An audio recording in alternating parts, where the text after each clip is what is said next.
Hi everyone, and welcome to another video. Today we're going to be looking at a video from a group called, I think they're called Two Doctors or something like that. Let's see what they have to say. This one's about cholesterol. Top 6 ways to lower your cholesterol. The last one's going to upset people. Okay, so number 1 is eating a heart-healthy diet. So that's reducing things like trans fats, Trans fats, okay, no one really disagrees with that. saturated fats. So first of all, there's no known mechanism whereby eating saturated fat raises LDL or cholesterol or whatever you want to look at. So first of all, let's actually separate that out. So cholesterol is a fat-soluble molecule which is in every cell that is absolutely necessary for life, number one. Because it is fat-soluble and the body's made mostly of water, especially the bloodstream is water, it has to be transported around the bloodstream by these things called lipoproteins, right? The two main lipoproteins that people will have heard of is low-density lipoprotein, LDL, and high-density lipoprotein, HDL. There's more, and I've made videos on that going into detail. Now, these doctors believe, and most mainstream doctors believe, that LDL is a bad cholesterol and HDL is a good cholesterol. Okay, so saturated fat. Does saturated fat increase cholesterol or LDL or anything like that? There's no known mechanism whereby that would happen. What happens is there is some observational data showing that people who eat diets higher in saturated fat can tend to have higher cholesterol or LDL. Now, I believe, and most people who have actually studied this believe, it's because diets that are higher in PUFAs, so-called vegetable oils and seed oils, they're actually lowering the cholesterol. So the saturated fat isn't doing anything. And there are reports, including this case report, and actually this data from the same group that would indicate the same thing. So this is someone who was on a low saturated fat, but a carbohydrate restricted diet, I believe this person was on it for ulcerative colitis or something like that, right? For some management of some disease. And what we found was that this person's LDL went from 95 to 545. So massive increase in the cholesterol and the LDL lipoproteins, but not at all related to saturated fat. So I don't think the data would agree with what this person is saying, that lower saturated fat to lower cholesterol. There's no evidence to support that. Increasing your omega-3. Omega-3 is another one. So we don't think of omega-3. Omega-3 is a fatty acid, right? So I don't want to get too complicated here, but there are at least 3 different kinds of fatty acids. There are your saturated fats, which have no double bonds. These are fats that are hard at room temperature. There are monounsaturated fats, such as you find mostly in olive oil and avocado oil, which have 1 double bond. And then there are polyunsaturated fats, or PUFAs, which have more than 1 double bond. Omega-3s are one category of PUFAs. If you think omega-3s have anything to do with cholesterol, I think you don't know what you're talking about, right?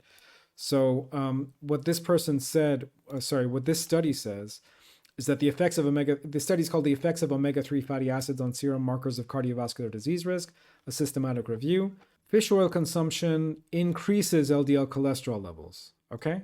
So if you are concerned, as these people claim to be concerned about LDL cholesterol, you wouldn't increase omega-3s, right? Maybe you're increasing omega-3s for some other purpose. And increasing your fiber intake. Now, this is the one thing I'll absolutely agree with. I won't show a study, but they're right. Increasing fiber does decrease cholesterol and LDL. I'm not sure why that would be a good thing. Next one is exercise most days. Just exercise most. So this is another one where I'm like, what are they talking about, man? Because when you exercise, and those of us who actually work with real live people know this, there's no real data to show that the cholesterol profile changes very much. If it does change, often the LDL will go up. So this is a study, The Effects of Exercise on the Lipoprotein Subclass Profile, a meta-analysis of 10 interventions, right? And what we find in this study is that in 5 of 6 groups measured, the LDL-C went up, right? So you're increasing cholesterol, which may or may not be a good thing, through exercise, right? So pretty much everything these guys are saying is just completely wrong. Most days. Let's get out there, do something. Number 3 is quit smoking. This has been shown to increase your HDL cholesterol, which is good for you. And it doesn't count if you start smoking, just quit. So these guys believe that increases in HDL are good for you because HDL is how you clear the cholesterol and LDL, right? That's their belief. And when you actually look at the studies, what you will find is that HDL does go up when you stop smoking. That is true, but it has no corresponding effect on total cholesterol or on LDL, right? Or even on triglycerides. So lots of good reasons to quit smoking. Cholesterol is just not one of them. Quit. Next one's lose weight. Lose weight. So staying a healthy weight has many, many health benefits. One of them is So this is another one where I was like, what the hell are they talking about? When you lose weight, often you will find that, well, first of all, it depends how you lose weight. But for my clients who lose weight in what I would consider a healthy way, often we find that the cholesterol goes up. So here is one study that was done. This is a study that's done on people who lose weight after very restrictive bariatric surgery, right? So this is a Roux-en-Y, it's an actual surgical process. People who really need to lose weight badly would sometimes be recommended this. And what we find, even in this particular case, there's no significant change in LDL. Now, there may be other ways to lose weight. I'm not saying it's impossible to lose weight and see the LDL go down, but there's no consistent data that shows that losing weight is associated with drops in LDL. These guys are just making stuff up, right? your cholesterol. Number 5 is reduce your alcohol consumption. So now this is another weird one because people who, alcohol consumption is known, and I don't think this is even debatable. I don't think anyone disagrees with this. Alcohol consumption is known to increase HDL, the so-called good cholesterol, right? So let me share this tab.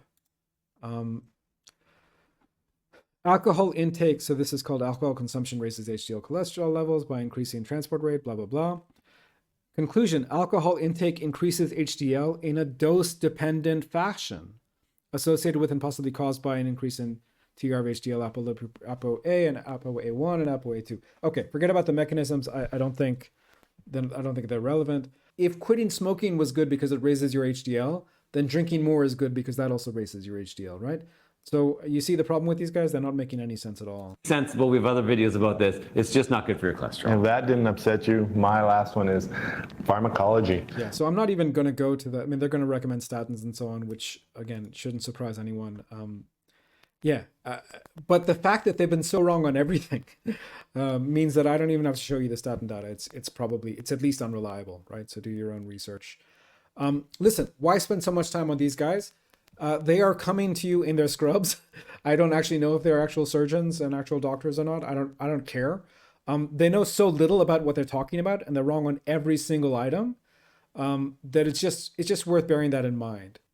Why is this important? It's important for me to talk about this because every intervention that I want you to take, or that I want people to take to get healthier, including some of what they mentioned, stopping smoking, stopping drinking, exercising more, losing weight, etc. Most people will see cholesterol profiles actually, or LDL go up for those things. And my contention is that that's not an issue. Now, it might go up a little, it might go down a little, it might go down a lot, it might even go up a lot. And my contention is even in the last bucket, I'm in the last bucket. My LDL has gone up to I haven't measured it recently, but it was 400 the last time it got measured, right? So no matter which of those buckets you're in, I'm not convinced it's important unless we talk about the context of all the other markers. If your A1C is going in the wrong direction, if your insulin is going in the wrong direction, if your symptoms are getting worse, then of course we need to do something. Whatever dietary interventions we're doing are not working. But in the absence of those things, if your symptoms are improving, if your A1C is improving, if your fasting blood sugar is improving, if your fasting insulin is improving, I don't care, and I don't think you should care if your LDL goes up. I don't care if my LDL goes up. I don't think you should care if your LDL goes up. I don't think it's relevant, okay? And I think these doctors who clearly don't know what the hell they're saying on many, many things, you really shouldn't listen to anything they're talking about when it comes to cholesterol. So with that, thanks. I'm Samir. I'm a health coach and a PhD student. I'll see you next time.